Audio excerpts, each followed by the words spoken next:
Hi, it's Olivia, and this was my face about 95% of the time reading Succulent Prey by Ratha James Wright.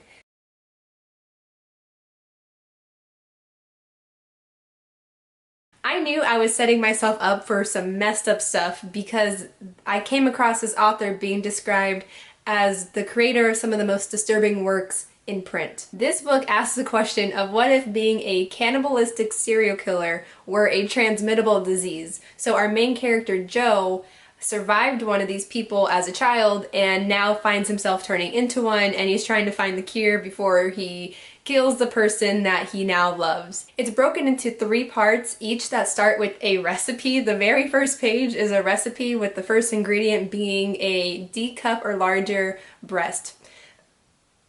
I almost didn't get past the first part. Not only do we get every detail of Joe's killings, but also the act of eating people is sexually arousing to him. And it's as every bit of disgusting and horrifying as you would imagine. Imagine the Joe from You if he were 10 times worse and also a cannibal. It's so incredibly perverted and graphic and gory, it makes you wonder why this story was residing in the author's head.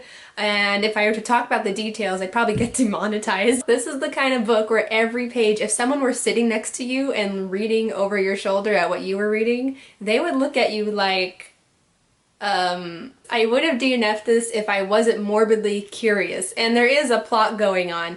I actually kind of enjoyed the parts that weren't in Joe's point of view because you get the point of view of other people like his classmates who were picking up on his very concerning behavior, and eventually we follow the detectives too, and that was kind of decent. If the gore wasn't front and center, this could have read like some crazy thriller mystery kind. I almost got Silence of the Lambs kind of vibes, but no, Joe got away with some stuff that just didn't make sense, and honestly the characters weren't that great. So I would only recommend this if you're morbidly curious, and definitely not if you have a weak stomach. Also, if you somehow are still interested in this book, it isn't that accessible. Maybe the publisher knows it's like too much and they're not putting it in print that much, but you can only access it by buying it online. There's not even an ebook. So thank you for watching, and I will see you in another video. Bye.